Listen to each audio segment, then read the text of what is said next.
أعوذ بالله من الشيطان الرجيم بسم الله الرحمن الرحيم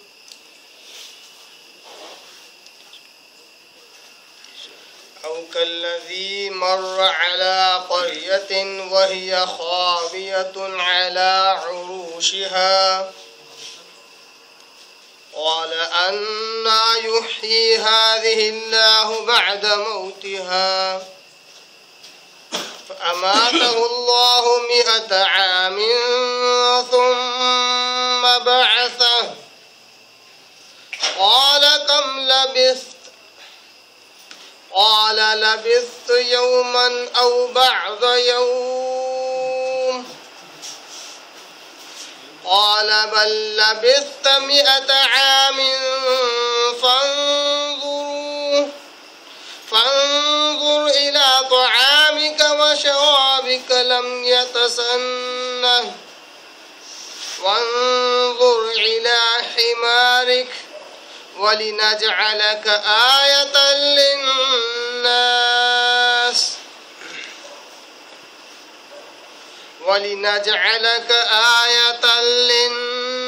وانظر إلى العظام كيف ننشزها ثم نكسوها لحما فلما تبين له قال أعلم أن الله على كل شيء قدير صدق الله العظيم نحمده ونصلي على رسوله الكريم اما بعد تمام قسم کی حمد و ثنا تعریف کبریائی بڑائی اسی اللہ وحدہ لا شریک کے لیے لائق اور زیبا ہے جو ساری کائنات کا خالق مالک میرا اور آپ کا مربی ہے اسی اللہ کے لیے ساری تعریفیں ہیں جو غفور ہے غفار ہے کریم ہے ستار ہے بعد اس کے آپ کے میرے آقا دو جہاں کے سردار الانبیاء پر کروڑا کروڑ انگنت بے شمار درود و سلام ہو صلی اللہ علی محمد و آلہ وسلم قابل احترام بزرگوں عزیز دوستوں نوجوان ساتھیوں قرآن مجید کی ایک آیت کی میں نے تلاوت کی ہے جو کافی طویل کافی لمبی ہے سورہ بقرہ سورہ نمبر 2 پارہ نمبر 3 رکوع نمبر 35 کی آیت نمبر 259 اس آیت میں اللہ تبارک تعالیٰ نے ایک واقعے کا تذکرہ کیا ہے ایک واقعہ اور ایک قصہ اللہ تبارک تعالیٰ نے بیان کیا ہے اس اعتبار سے اس آیت میں بہت ساری باتیں ہیں اور آیت لمبی ہے اور اس آیت کا جو ربط اور جو تعلق ہے وہ پچھلی آیت سے ہے یہ ہمیں کیسے معلوم ہوا کہ اس آیت کا ربط پچھلی آیت سے ہے جہاں آیت نمبر 258 مکمل ہوئی وہاں پر گول دائرہ تو ہے کہ آیت نمبر 258 ہے اس کے اوپر جیم بھی ہے گویا کہ بات پوری طرح مکمل ہو چکی ہے جیم ایسے ہی جیسے کہ فل سٹاپ ہوتا ہے مگر آیت نمبر 259 کی جو ابتدا ہے اس کے انداز سے یہ معلوم ہوتا ہے کہ آیت نمبر 259 کا تعلق آیت نمبر 258 سے ہے آیت نمبر 259 کی جو ابتدا ہے وہ ہے او الف اس کے اوپر زبر واو اور اس کے اوپر جزم او یعنی کہ یا پھر یہ معنی دیتا ہے او کے معنی سو انگریزی میں بولتا ہے اور اتھوا جس کو ہندی میں کہتے ہیں او یا پھر معلوم ہوا یا پھر سے مراد یہ ہے کہ جس طرح ابراہیم علیہ السلام کا ایک واقعہ ہے محمد صلی اللہ علیہ وسلم ہم نے آپ کے آگے بیان کیا کہ کس طرح وقت کے بادشاہ نے نمرود نے ابراہیم علیہ السلام سے مناظرہ کیا، ڈیبیٹ کیا، مباحثہ کیا، اور کس طرح اللہ تبارک و تعالیٰ نے منطقی اعتبار سے، علم کلام کے اعتبار سے، دلائل اور براہین کے اعتبار سے ابراہیم علیہ السلام کو اللہ نے غلبہ دیا، اسی طرح ایک اور ہماری قدرت کی مثال، قدرت کی دلیل ایک اور ہے، اس کو بھی آپ سن لیجئے۔ اس طرح ایک یہ دلیل ہے، یا پھر ایک اور دلیل بھی ہے، یا پھر ایک اور اللہ کی قدرت کی دلیل ایک اور موجود ہے۔ تو یہ او ہے، ایک واو ہے، عربی واو یعنی اینڈ، اور ایک او ہے یعنی کہ اور۔ او کالذی، یہ الذی کے ساتھ کاف ملا ہوا ہے، الذی کے ساتھ کاف ملا ہوا ہے۔ الذی یعنی یہ ضمیر ہے، کسی چیز کی طرف اشارہ کر رہا ہے نا، مؤنث کا صیغہ ہے اور ضمیر ہے۔ کاف کیا ہے؟ کاف یہ مثال کے لیے کام آتا ہے، لائک دیٹ بولنے کے لیے کام آتا ہے، جسٹ لائک بولنے کے لیے کام آتا ہے کاف، مثال کے طور پر، جس طرح، او کالذی، یا پھر اس شخص کی طرح، کاف سے مراد کی طرح، جسٹ لائک۔ الذی مر، کہ ایک شخص، مر گزرا، مرارن کے معنی گزرنا، مرن گزرنا، کہاں سے گزرا؟ علی قریۃ، ایک قریے سے، قریہ یعنی گاؤں، ایک گاؤں سے ایک شخص گزرا۔ نبی صلی اللہ علیہ وسلم کیا آپ کو وہ واقعہ بھی معلوم ہے؟ تو یہ او جو ہے یہ اس لفظ سے جڑ گیا، علم ترى، اے محمد صلی اللہ علیہ وسلم کیا آپ نے دیکھا، کیا آپ کو معلوم ہے، کیا آپ کے علم میں یہ تجربہ ہے؟ علم ترى الى الذی حاج ابراہیم، کہ وہ شخص جس نے ابراہیم علیہ السلام سے حجت کی تھی، بحث کی تھی، ہے نا، ایک ہو گیا۔ علم ترى الى الذی، اے نبی صلی اللہ علیہ وسلم کیا آپ کو اس بات کا علم ہے اس شخص کے تعلق سے جس نے ابراہیم علیہ السلام سے بحث کی تھی، یا پھر اس شخص کے تعلق سے جو ایک گاؤں پر سے گزرا؟ تو یہ او کس سے جڑ گیا؟ علم ترى الى الذی سے جڑ گیا۔ علم ترى الى الذی کہہ کر نمرود کا تذکرہ ہوا، اور یہاں پر کالذی مر کہہ کر ایک اور شخص کا تذکرہ ہوا جو کہ اللہ تبارک و تعالیٰ سے سوال جواب کرنے والا ہے۔ جس طرح نمرود نے ابراہیم علیہ السلام سے سوال جواب کیا تھا، یہاں پر بھی ایک شخص اللہ تبارک و تعالیٰ سے براہ راست سوال جواب کر رہا ہے۔ تو یہ او کا جو ربط اور عطف ہے یہ علم ترى الى الذی سے ہے۔ او کالذی مر علی قریہ، کہ اس شخص کا بھی تذکرہ تمہیں معلوم ہے کہ ایک مرتبہ ایک شخص گزرا ایک گاؤں پر سے، ایک ولیج، ایک گاؤں پر سے اس کا گزر ہوا۔ وَهِيَ خَاوِيَةٌ، وَهِيَ ضمیر ہے اور گاؤں کی طرف اشارہ ہے، اور وہ گاؤں، وہ بستی کیونکہ مؤنث ہے نا اردو میں بھی، اس لیے یہاں پہ وہی ہے یعنی مؤنث کا صیغہ آیا، وہی ہے، اور وہ جو بستی ہے خاویۃ، گری پڑی تھی، کس طرح گری پڑی تھی؟ علی عروشہا، اپنے عرش کے ساتھ۔ عرش کس کو کہتے ہیں؟ چھت کو کہتے ہیں۔ ایک عرش ہے، دوسرا فرش ہے۔ فرش وہ جو بچھا ہوا ہوتا ہے، عرش وہ جو سر کے اوپر ہوتا ہے۔ فرش وہ ہے جس پر پیر رکھتے ہیں، عرش وہ ہے جو سر کے اوپر ہوتا ہے۔ عرش کہتے ہیں اوپر والی اونچی چیز کو۔ اس شخص کا گزر ایسے گاؤں سے ہوا، ایسی بستی سے ہوا جو اوندھی پڑی تھی، گری پڑی تھی اپنے چھت کے ساتھ، کیا مطلب ہے اس کا؟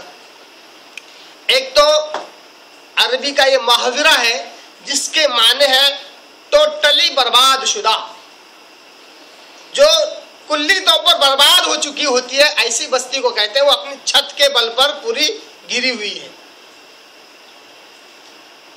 اگر اس کے الفاظ کے مطابق اس محاورے کو اگر سمجھنے کی کوشش کریں تو اس کو کہتے ہیں کہ اگر ایک گھر جو چار دیواری پر منحصر ہوتا ہے، ٹکا ہوا ہوتا ہے، اگر اس کی سے چاروں دیواریں اگر گرا دی جائیں کیا ہوگا؟ وہ عرش، جو عرش تھا وہ فرش بن جاتا ہے، وہ عرش نیچے گر کر جو چھت ہے وہ زمین پر آ لگتا ہے۔ یہ جو زمین پر آ لگنے سے اس گھر کا اب کوئی نام و نشان باقی نہیں رہتا، اس مکان میں کوئی مکی نہیں رہتا، کوئی رہنے والا ملتا ہی نہیں۔ کیوں؟ اب اس گھر کی کوئی مطلب اس گھر کی حیت اور شکل ہی بدل گئی، اب وہ گھر گھر نہ رہا۔ تو چھت کا زمین پر گر جانا اس گھر کی علامت کو ہی مٹا دیتا ہے، اب وہ گھر ہی نہیں رہا، گویا کہ یہ تباہی اور بربادی کی علامت ہے۔ اللہ نے کہا کہ وہ شخص ان کا گزر ہوا ایسی بستی سے جو اپنے چھت پر اوندھی گری ہوئی تھی، یعنی کہ جہاں چھت اوپر ہونے چاہیے تھا وہ نیچے تھی، الٹی ہو گئی، خاویتن گری پڑی تھی اپنے چھت پر۔ سب سے پہلا سوال کھڑا ہوتا ہے یہ شخص ہے کون جن کا ذکر اللہ تبارک تعالیٰ یہاں کر رہا ہے؟ تو کہتا ہے کہ یہ جا رہے تھے ایسی بستی سے ان کا گزر ہوا جو پوری طرح برباد ہو چکی تھی۔ تفاسیر میں بہت سارے نام آتے ہیں مگر زیادہ تر مفسرین کرام جس بات پر متفق ہے اور بعض صحابہ تابعین وغیرہ سے جو اقوال ملتے ہیں اس کے مطابق یہ حضرت عزیر علیہ السلام ہے، جن کا تذکرہ قرآن مجید کے دوسری ایک آیت میں بھی ہے، یہ کہہ کر کہ یہودی لوگ کہتے ہیں عزیر ابن اللہ، عیسائی کیا کہتے ہیں؟ المسیح ابن اللہ، مسیح عیسیٰ علیہ السلام اللہ کے بیٹے ہیں۔ اسی طرح یہودی کہتے تھے کہ عزیر اللہ کے بیٹے ہیں۔ تو وہ جو نام ہے عزیر جو اللہ تبارک تعالیٰ نے استعمال کیا وہ عزیر علیہ السلام کا تذکرہ اس واقعے میں موجود ہے۔ حضرت عزیر علیہ السلام وہ ہے کہ بنو اسرائیل کے ایک شخص ہیں، ان کا گزر ایک ایسی بستی سے ہوا جو پوری طرح برباد ہو چکی تھی، اپنے چھت کے بل بوتے پر گری ہوئی تھی۔ جیسے انہوں نے اس بستی کو دیکھا ایک خیال پیدا ہوا ان کے ذہن میں، وہ خیال یہ تھا کہ جو بستی اس طرح پوری طرح تباہ و برباد ہو گئی ہو، نہ مکہ ہے نہ مکی ہے، ان لوگوں کو اللہ تبارک تعالیٰ زندہ کیسے کرے گا؟ بربادی کا یہ عالم تھا کہ زیست کا کوئی نام و نشان نہ تھا، زندگی کے وجود کا کوئی نام و نشان نہ تھا۔ ہوتا ہے نا کہ جو چیز بہت زیادہ تباہ و برباد ہو جاتی ہے، لوگ جب اس کو دیکھتے ہیں تو کہتے ہیں کیا یہاں پر کبھی زندگی تھی؟ کیا سوال کرتے ہیں؟ کیا یہاں پر کبھی زندگی تھی یا پھر یہاں پر کبھی کوئی زندگی بچ سکتی ہے؟ مثال کے طور پر اس بات کو سمجھانے کے لیے مثالیں دے رہا ہوں۔ آتش فشاں پہاڑ جہاں ہوتے ہیں اس کے اطراف جو گاؤں ہوتے ہیں، جو بستیاں ہوتی ہیں، جہاں جو گھر ہوتے ہیں، جب تک آتش فشاں پہاڑ امن و امان و سکون میں ہے وہ بستیاں بھی خوشحال ہوتی ہے، مگر جب وہ پھٹ جاتا ہے، اس کے اندر کا لاوا جب نکلتا ہے تو ساری بستیاں تباہ برباد ہو جاتی ہیں۔ ان کی تباہی و بربادی کا عالم دیکھنے کے بعد کوئی یہ نہیں کہہ سکتا کہ یہاں پہ کوئی رہتا بستا تھا کیا، یا پھر اس کے بعد یہ سوال پیدا ہوتا ہے کہ کیا پھر یہاں پر آبادی بچ سکتی ہے؟ تو ذہن یہ کہتا ہے کہ ایسا ہو نہیں سکتا، اتنا زیادہ تباہ شدہ یہاں پر دوبارہ بستی بچ نہیں سکتی۔ اسی طرح شہر جو سونامی کے زد میں آ گئے، ایک وقت بڑے لہلہاتے ہوئے تھے، بڑے خوشحال تھے، جب سونامی کی لہریں آئی، جس طرح تباہ و بربادی کا عالم وہاں ہوا، اس کو دیکھنے کے بعد لوگ یہ کہتے ہیں کہ کیا یہاں پر کوئی رہتا تھا؟ یہ تو خش و خاش اور کچرے کی طرح بہہ کر نکل گئے، کیا یہاں پر کوئی رہتا تھا؟ اب اتنا پانی یہاں جمع ہے، کیا دوبارہ بھی یہاں انسان بچ سکتے ہیں؟ دوبارہ انسان کو یہاں پر زندگی مل سکتی ہے؟ اچھے خیالات پیدا ہوتے ہیں۔ تباہی کا یہ عالم ہوتا ہے، تباہی کا یہ اثر ہوتا ہے کہ دوبارہ زندگی کا تصور آنا ناممکنات میں سے محسوس ہوتا ہے، تباہی کا وہ درجہ ہوتا ہے۔ اسی طرح حضرت عزیر کے ذہن علیہ السلام کے ذہن میں بھی یہی خیال پیدا ہوا کہ یہ جو بستی اتنی زیادہ تباہ شدہ ہے، کیا دوبارہ یہاں زندگی ہو سکتی ہے؟ کیا دوبارہ اللہ تبارک تعالیٰ انہیں زندہ کر سکتا ہے؟ اسی کو حضور علیہ السلام نے اس طرح کہا، کہا حضور علیہ السلام نے انا یحیی ہذہ اللہ بعد موتها، براہ راست اللہ سے مخاطب نہیں ہے، وہ خیال ہے ان کے ذہن میں، ایک سوال پیدا ہوا، کہا انا کس طرح، انا یعنی کس طرح، یحیی زندہ کرے گا، کون؟ اللہ، ہذہ اللہ اس کو اللہ کس طرح زندہ کرے گا اس بستی کو اللہ، بعد موتها اس کے مر جانے کے بعد۔ اشارہ بستی کی طرف ہے، اصل میں اس کے مکین، اس کے رہنے والوں کی طرف اشارہ ہے۔ اس بستی کے رہنے والے اس طرح تباہ شدہ ہیں، اللہ تبارک و تعالیٰ اس بستی کو دوبارہ زندہ کیسے کرے گا؟ یہ ذہن میں سوال پیدا ہوا۔ یہاں پر جی میں گویا کہ بات پوری طرح مکمل ہو گئی۔ اب ہونا کیا ہے؟ یہ سوال پیدا ہوا، اور ہستی بھی معمولی ہستی نہیں تھی، آپ کی جیسی میری جیسی، کہ جن کے ذہن میں کچھ بھی آ جاتا ہے، ایمان کے خلاف بھی آ جاتا ہے، توحید کے خلاف بھی آ جاتا ہے، تو اس دنیا میں کوئی بھونچال نہیں آتا۔ بعض لوگ تو کہتے ہیں اللہ ہے کون، مانے کیوں، خیال آ جاتے ہیں، شیطانی وسائس آتے ہیں، دنیا میں کبھی بھونچال نہیں آتا، کبھی قیامت نہیں آتی، کیونکہ انسان عام انسان ہے، زیادہ فرق نہیں پڑتا ہے۔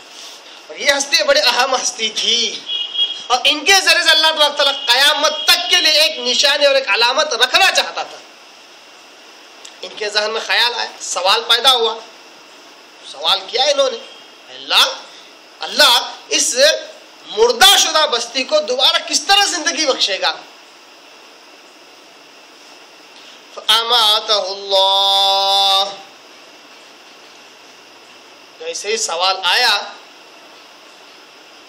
سب سے پہلا کام یہ ہوا فَأَمَاتَهُ اللَّهُ، اللہ نے ان کو موت دے دیا۔ جو زندگی کے بارے میں سوچ رہے تھے کہ مری ہوئی چیز دوبارہ زندہ کیسی ہوگی،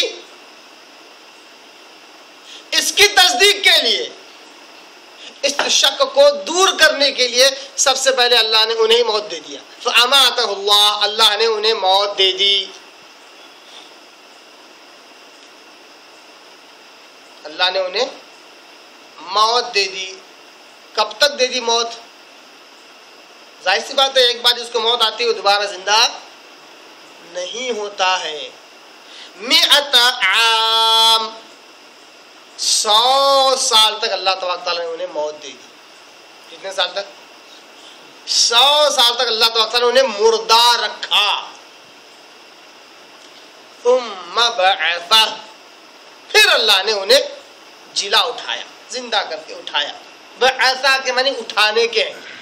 اللہ تبارک تعالیٰ چاہے تو مردے کو بھی کھڑا کرے، مگر موت کا تذکرہ اس لیے دوبارہ زندگی دی اللہ نے۔ بعثہ کے معنی زندگی دے کر کھڑا کرنا، بعثت یعنی زندگی کی طرف بھیجنا۔ اللہ نے پھر دوبارہ انہیں کھڑا کیا۔ آئیے اس سے پہلے کہ اس واقعے کے آگے ہم بڑھیں،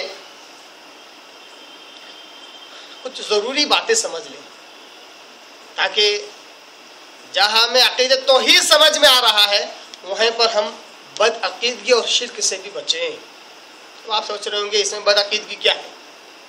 بہت زیادہ بد عقیدگیاں آتی ہیں اگر اسلام کی صحیح باتوں کو نہ سمجھے.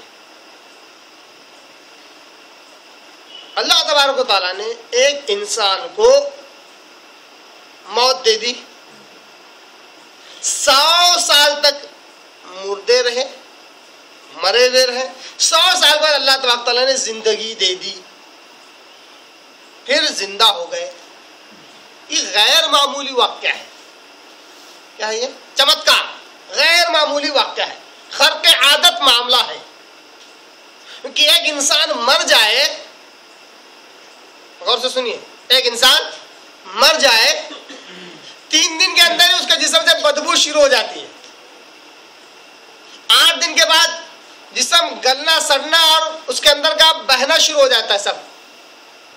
پھر کیڑے لگ جاتے ہیں، پھر گدھ اور دوسرے پرندے اس کو اچکنا شروع کرتے ہیں، کھانا شروع کرتے ہیں. اس طرح سارا گوشت پوشت پورا ختم ہو جاتا ہے، بستی ہے ہڈیاں. اعوذ باللہ من الشیطان الرجیم.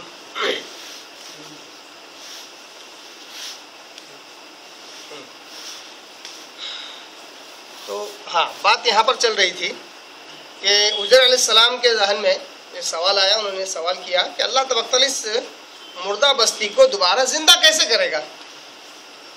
تو اللہ تبارک تعالیٰ نے ان کے سوال پر کیا کیا؟ انہیں ہی موت دے دیا. کتنے سال تک؟ 100 سال تک وہ مردہ رہے، 100 سال تک.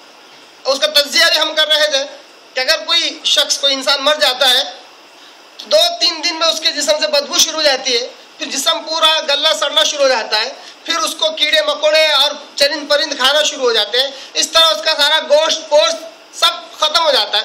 پھر جیسا وقت گزرتا ہے ہڈیاں بھی گلنا سڑنا شروع ہو جاتی ہے. پھر اس کے بعد ہڈیوں کا بھی کوئی نام و نشان باقی نہیں رہتا. بس 100 سال تک عزیر علیہ السلام مردہ رہے اور جسم جیسا کا ویسا رہا. بات یہاں نکلی کہ یہ معاملہ جو غیر معمولی واقعہ ہے، خرق عادت کے خلاف یہ واقعہ ہے. یہ ایسا ہوا کیسے؟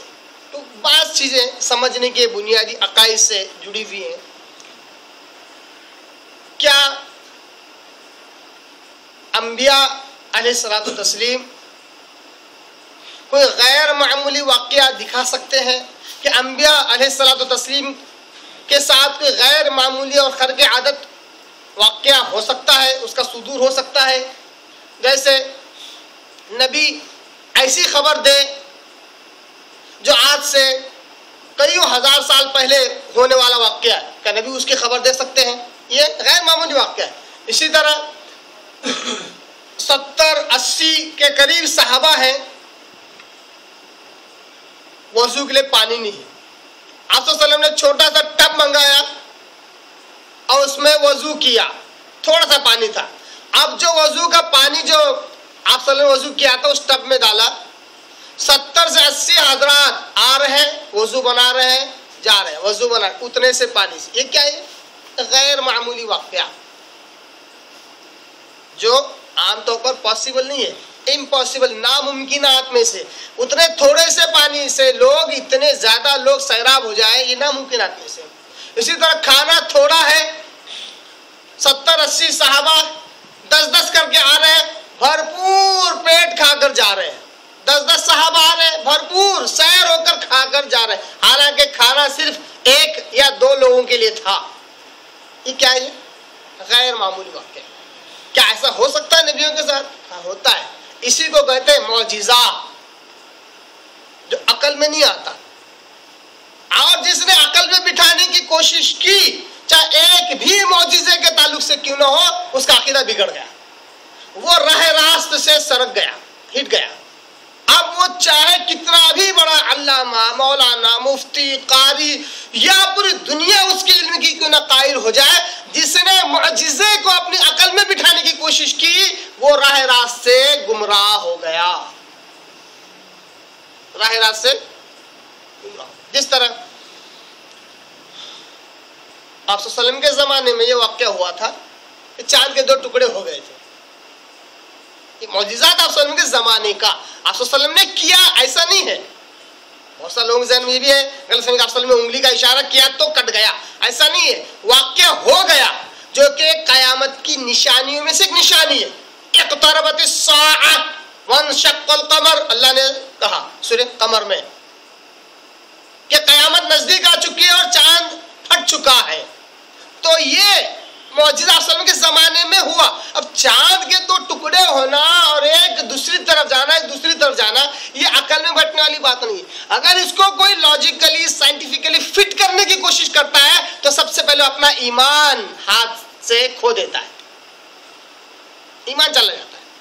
اسی طرح اللہ کے فرشتے ہیں جس پر ہمارا ایمان ہے، اب کوئی فرشتوں کو کیلکولیشن میں لانے کی کوشش کرتا ہے، اپنے دماغ میں بٹھانے کی کوشش کرتا ہے، یہ بہت سارے لوگوں نے ایسا کیے۔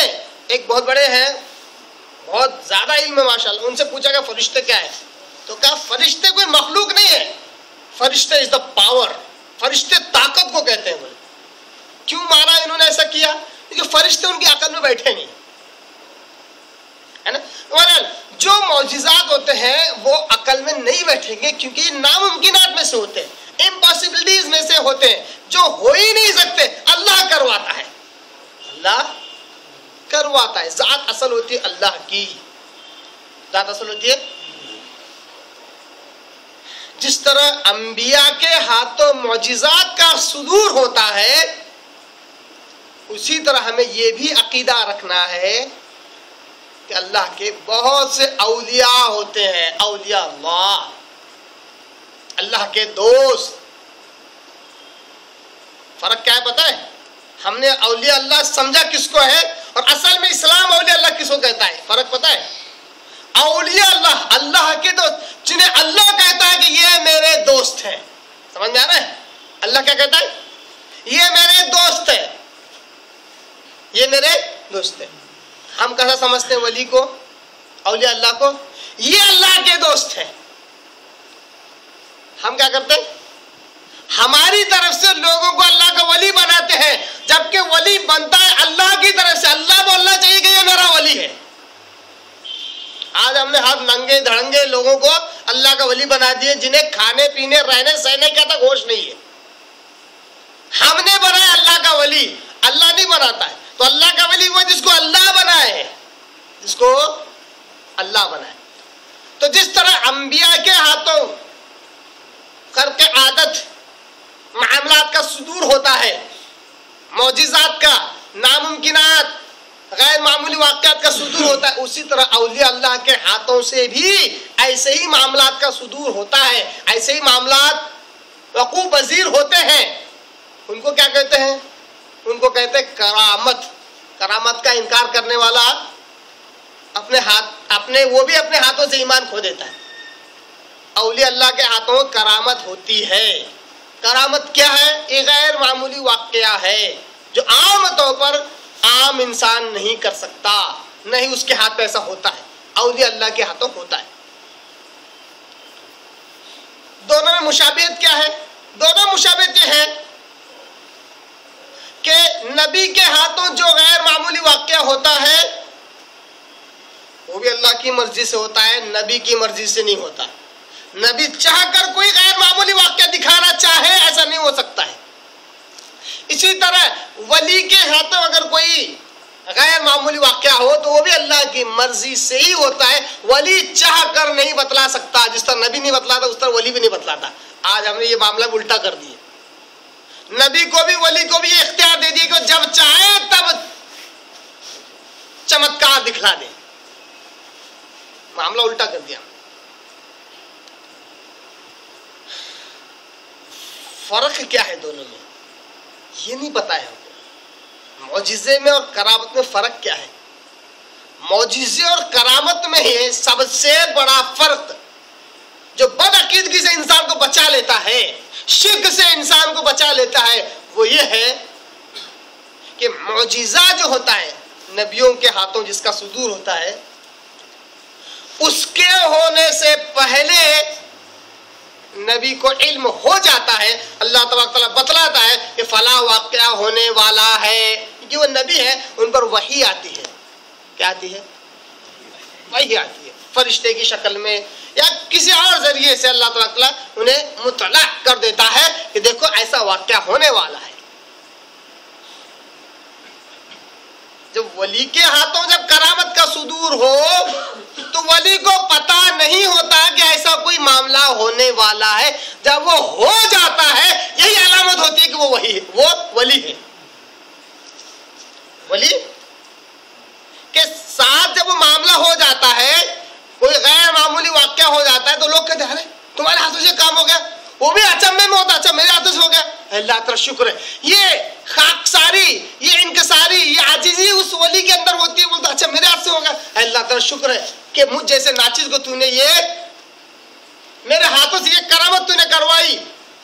نبی کو کانفیڈنٹ ہوتا ہے کہ اللہ نے کہا ایسا ہوگا کر, تو نبی کرتا ہے کانفیڈنس کے ساتھ. جیسے اللہ نے کہا موسیٰ علیہ السلام کو اپنا عصا پانی پر مار, موسیٰ علیہ السلام نے ٹینشن نہیں لیا, سوچا بھی نہیں, مارا. معلوم ہے اللہ نے کہا ہونا ہے کچھ نہ کچھ. تو دریا بالکل دو پہاڑوں کے تودوں کی طرح کھڑا ہو گیا. اللہ نے کہا موسیٰ اپنا عصا اس پتھر پر مار, 12 چشمے پھوٹ نکلیں گے. موسیٰ علیہ السلام معلوم کیا ہونے والا ہے, ویسا ہی ہونے والا تھا. پکچر پورا کھینچ دیا گیا تھا. موسیٰ علیہ السلام جیسے پتھر مارا, 12 چشمے 12 قوم کے لوگوں کے لیے پھوٹ نکلے. نبی کو معلوم ہوتا ہے. ولی کے ہاتھ میں سے کیا ظہور ہونے والا ہے معلوم نہیں ہوتا, اللہ کروا دیتا ہے وقت اور حالات کے تحت, قوم کی بھلائی کے لیے, لوگوں کی بھلائی کے لیے, اس ولی کی بھلائی کے لیے. جب ہو جاتا ہے تو ولی بولتا ہے اللہ تعالیٰ شکر ہے معلوم ہوا مجھے. لوگوں کے سامنے اس کی ولایت کو اللہ تعالیٰ ظاہر کرنا ہوتا ہے تو اللہ ایسا کرواتا ہے, یا پھر بندے کے اندر عاجزی, انکساری اور شکر گزاری پیدا کرنے کے لیے اللہ تعالیٰ یہ کام کرتا ہے. فرق یہ ہے, ولی کو پہلے معلوم ہوتا ہے, نبی کو پہلے معلوم ہوتا ہے, ولی کو معلوم نہیں ہوتا. جب اس کا صدور ہو جاتا ہے تو کبھی معلوم ہوتا ہے, کبھی معلوم نہیں ہوتا. بہرحال لوگوں کے سامنے وہ کبھی چیز آ جاتی ہے, کبھی نہیں آتی ہے, مگر کرامت غیر معمولی واقعہ ہو جاتا ہے. اس کی موٹی سی مثال جو عام طور پر عقل میں آ جاتی ہے, وہ مثال دے کر میں آگے بڑھ لیتا ہوں تاکہ بات سمجھ میں آ جائے کہ میں کس قسم کی کرامت کا ذکر کر رہا ہوں. ایسی کرامت نہیں, کہتے ہیں کہ ایک بڑھیا تھا, اس کا غلط مثال ہے یہ اس لیے بیان کر دے رہا ہوں تاکہ سمجھ میں آ جائے. ایک بڑھیا تھا, اس کا پوتا مر گیا, اکیلا تھا. جب وہ مر گیا تو گئی پیر و مرشد کے پاس, جا کے روئی. پیر و مرشد صاحب آئے, ارے اٹھ جا اٹھ جا, اٹھائی نہیں. کیا کہا, قم باذن اللہ, اللہ کے حکم سے اٹھ جا, اللہ کے حکم سے اٹھ جا, اٹھائی نہیں. جب کہا قم باذنی, میرے حکم سے اٹھ جا, تو مرا ہوا بچہ اٹھ کر بیٹھ گیا. کہتے یہ کرامت. ارے مردوں کو زندہ کرنا یہ ولیوں کے لیے اللہ نے نہیں دیا ہے, صرف یہ معجزہ عیسیٰ علیہ السلام کو کے لیے دیا گیا تھا, باقی کسی نبی کو نہیں دیا.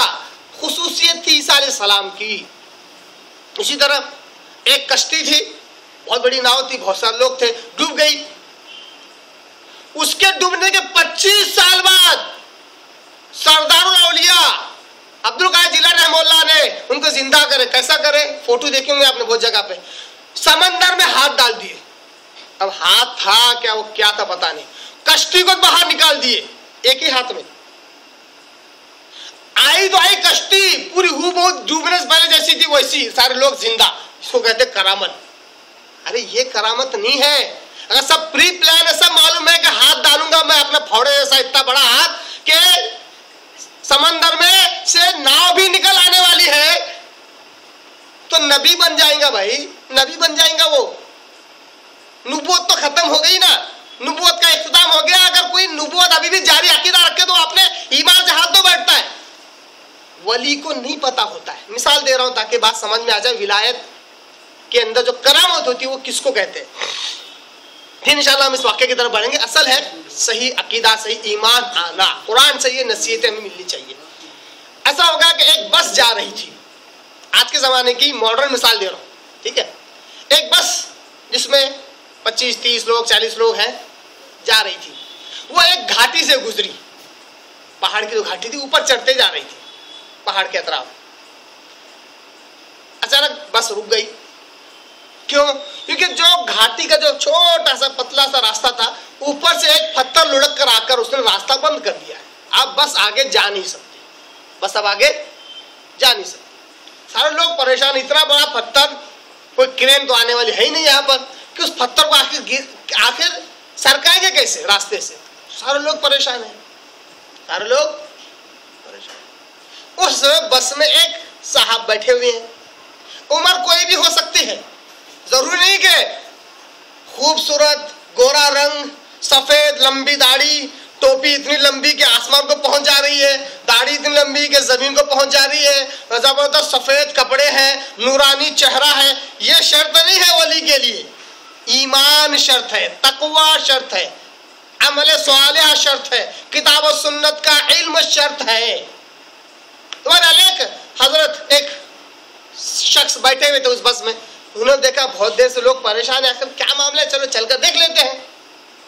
کیا کیا انہوں نے, چلو چل کر دیکھ لیتے ہیں. بس سے اترے, دیکھا تو واقعی بہت بڑا پتھر اور پورا روڈ پیک کیا ہوا ہے, جانے کے لیے بالکل جگہ نہیں ہے. ٹھیک ہے, آئے چلتے چلتے اس پتھر تک آئے. اپنے کام میں مطلب اپنا کچھ سوچ رہے ہیں, بارے سوچتے سوچتے پتھر پر ہاتھ رکھا, کچھ دیر رکا. جیسے پتھر پر ہاتھ رکھنا تھا کہ پتھر لڑک گیا. حالانکہ کوئی لڑکا نہیں سکتا, اتنا طاقتور پتھر ہے. انہوں نے ہاتھ رکھا, پتھر لڑک گیا, اللہ نے کروا دیا. جیسے پتھر لڑکا, راستہ کھل گیا. لوگ ارے کیا ماشاء اللہ ماشاء اللہ, آپ نے ہاتھ رکھے اور پتھر لڑک گیا, جبکہ ممکن تھا ہی نہیں. ایسا تو نہیں کہ پتھر آدھے گھنٹے سے کسی چھوٹی سی کنکر پر کھڑا ہے اور لڑکتے لڑکتے آدھے گھنٹے بعد لڑک گیا. ایسا بھی نہیں, پیک بیٹھا ہوا تھا, ناممکن تھا کہ وہ لڑک جائے. انہوں نے ہاتھ رکھا, اللہ نے لڑکا دیا. کس نے لڑکایا؟ اللہ کام کرنا چاہتا تو ذریعے کی اللہ کو ضرورت نہیں ہے, ذریعے کا محتاج انسان ہے. اللہ ذریعہ بناتا ہے, یہ الگ چیز ہے. اللہ مسبب الاسباب ہے, ذریعہ بنانے والا ہے, مگر اللہ کسی کام کے کرنے کے لیے ذریعے کی ضرورت نہیں ہے. اب یہ کیا ہو گیا, کرامت ظاہر ہو گئی. ولی کو معلوم, ارے ماشاء اللہ اللہ نے میرے ہاتھ سے چلی, اللہ نے یہ کام کر دیا. یہ ولایت ظاہر ہو گئی, اس کی کرامت ظاہر ہو گئی. اس طرح اللہ تعالیٰ کرواتا ہے, بعد میں معلوم پڑتا ہے. یہ سب سے بڑا فرق. عزیر علیہ السلام کو آپ معجزہ کہیے, کرامت کہیے. بعض لوگ نبیوں میں شمار کرتے ہیں, بعض لوگ اولیاء اللہ میں شمار کرتے ہیں. بہرحال معجزہ ہو یا کرامت, غیر معمولی واقعہ عزیر علیہ السلام کے ساتھ ہوا کہ 100 سال وہ مردہ رہے. کتنے سال مردہ رہے؟ 100 سال مردہ رہے.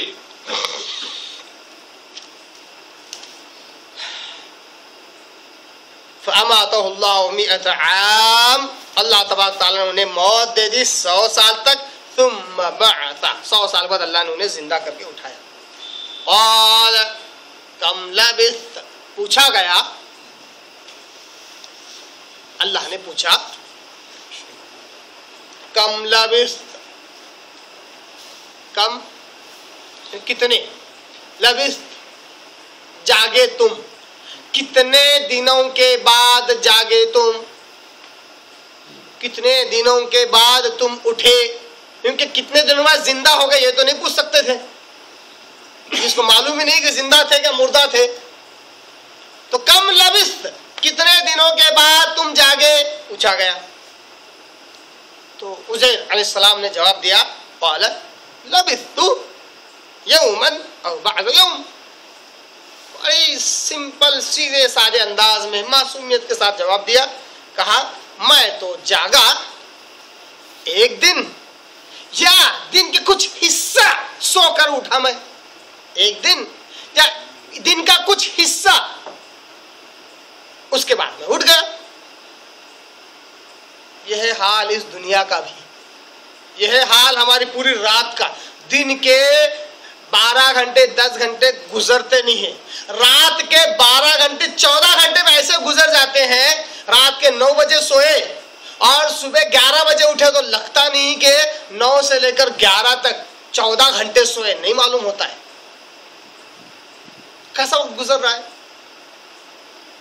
اسی طرح دنیا کا معاملہ بھی ایسا ہے. 60 سال 70 سال 100 سال 110 سال 120 سال بھی اگر جئیں گے, جب موت آئے گی قیامت اللہ تعالیٰ دوبارہ زندہ کرے گا, پوچھا جائے گا کتنا رہے, ایک دن یا اس سے کچھ کم. یہی جواب ملنے والا. کیوں؟ وقت بہت جلدی گزر جاتا ہے. جو وقت گزر جائے اب اس کو ناپ نہیں سکتے. جو وقت گزر رہا ہے اس کو آپ ناپ سکتے. جو وقت گزر گیا واپس ماضی میں جا نہیں سکتے، پاسٹ میں، اور اس کو ناپ نہیں سکتے آپ. جو گزر گیا بہت شارٹ ہو جاتا ہے. تو کہا لبثت یوما او بعض یوم، میں تو جاگا ہوں ایک دن یا اس کے کچھ حصے میں. وہ اس طرح تھا کہ جب اس بستی کے قریب آئے تھے تو کچھ دن چڑھا تھا، کچھ دن چڑھا تھا. مثال دے رہا ہوں سمجھانے کے لیے، 10-11 بجے ہوں گے شاید. ٹھیک ہے، اللہ نے موت دے دی. 100 سال کے بعد جب اللہ نے جگایا تو قریب قریب شام ہونے کو تھی. بہت سارے مفسرین میں تفسیروں میں یہی اسی قسم کی مثال آ رہی ہے، اس لیے میں بھی یہ مثال دے رہا ہوں. شام کے قریب وہ جاگے. اللہ نے پوچھا کتنے دن تک سوئے رہے، کتنے دنوں کے بعد جاگے؟ تو انہوں نے یہ گیس کیا، یہ اندازہ کیا، اگر میں کل آیا تھا اور شام میں آج جاگا تو ایک دن، یہ تو کیا دوسرا ہی دن چل رہا، مطلب ایک دن. اگر آج صبح ہی آیا تھا اور آج سویا میں اور شام میں جاگا تو دن کا کچھ حصہ، او بعض یوم، ایک دن کا کچھ حصہ. یہ انہوں نے اپنا جواب دیا. سب کے کیا تھا اصل میں جواب؟ 100 سال. آگے اللہ نے کہا قال، اصل میں بلکہ لبثت، تم جاگے ہو 100 عام، پورے 100 سال کے بعد. حیرت انگیز بات. کیا کہا اللہ نے؟ نہیں، بلکہ تم تو جاگے ہو پورے 100 سال کے بعد. حیران ہو گئے، حیرت کرنے لگے، 100 سال بعد میں جاگا، ہے نا؟ یقین کرنے والی بات نہیں تھی، کیونکہ عام انسان مر جاتا ہے. جب سے دنیا بنی ہے تب سے انسانی جسم کی یہ پراپرٹی ہے، خاصیت ہے کہ مر جائے تو 2-3 دن میں بدبو شروع ہو جاتی ہے، جسم گلنا سڑنا شروع ہو جاتا ہے، ہڈیاں بھی گلنا شروع ہو جاتی ہے. جب سے انسان اس دنیا میں ہے تب سے یہی پراپرٹی، یہی خصوصیت اس کے جسم کی ہے. ان کو بڑی حیرت ہوئی کہ ایسا کیسا 100 سال کے بعد میں جاگا. 100 سال کے بعد اللہ نے کہا لو دلائل لو اس کے. اللہ تعالیٰ دلیل دیتا ہے، ثبوت دیتا ہے. کہا فانظر، دیکھو تو صحیح ذرا، الی طعامک وشرابک لم یتسنہ. کیا بہترین انداز ہے اللہ تبارک تعالیٰ کے اس واقعے کو بیان کرنے کا. کبھی اگر ہم لوگ، جو لوگ اپنے آپ کو سمجھو اچھا رائٹر کہتے ہیں، اچھے کیا کہتے ہیں لکھنے والے، مقرر یا کنسپچولی ریپرزینٹ کرنے والے، اگر ہم لوگ اگر بیٹھے نا کوئی چیز سسٹمیٹک کرنے کے لیے تو 10 بار غلطیاں ہوتی ہیں، 10 بار آگے پیچھے کرنا پڑتا ہے. ایک چیز کو اوپر، پھر اوپر کی چیز کو نیچے، تب جا کے ایک سیکوینس آتا ہے، تب بھی دل مطمئن نہیں ہوتا ہے. یہ دیکھو اللہ کا انداز کتنا پرفیکٹ ہے. اللہ نے کہا فانظر، ذرا دیکھو تو صحیح، الی طعامک وشرابک لم یتسنہ، ذرا دیکھو تو صحیح تمہارے کھانے کی طرف اور تمہارے پینے کی طرف. کچھ توشہ بھی تھا ساتھ میں حضرت کے، تو کھانا اور پینا دیکھا، لم یتسنہ، بالکل سڑا گلا نہیں ہے. اب بتائیے کیا ہونے والا ہے؟ جب انہوں نے دیکھا کھانے، اللہ نے کہا دیکھو کھانے اور پینے کی طرف دیکھا تو بالکل سڑا گلا نہیں ہے. اب تو کس بات کا یقین ہو رہا ہے؟ 100 سال کا یا ایک دن یا اس کا کم؟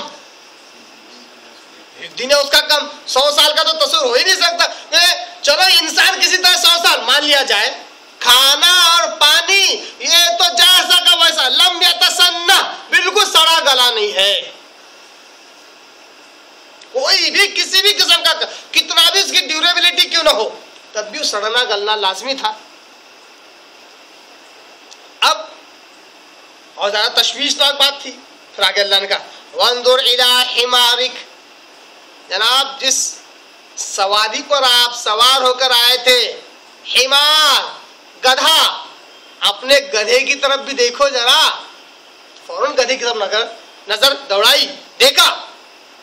فانظر الی حمارک، فوراً گدھے کی طرف جب نظر دوڑائی، اللہ نے کہا وَلِنَجْعَلَكَ آیَةً لِلنَّاسِ، اے عزیر ہم تمہیں لوگوں کے لیے ایک نشانی بنانا چاہتے ہیں. کیونکہ واقعی جو چیز انہوں نے دیکھی، گدھے کی طرف دیکھتے ہی ان کو لگا کہ اللہ تبارک تعالیٰ مجھے قیامت تک کے لیے لوگوں کے لیے ایک نشانی بنانا چاہتا ہے، ایک علامت بنانا چاہتا ہے کہ اللہ کی قدرت کی نشانی. وَلِنَجْعَلَكَ آیَةً لِلنَّاسِ، ہم تمہیں لوگوں کے لیے ایک نشانی بنانا چاہتے ہیں. ذرا گدھے کی طرف دیکھو.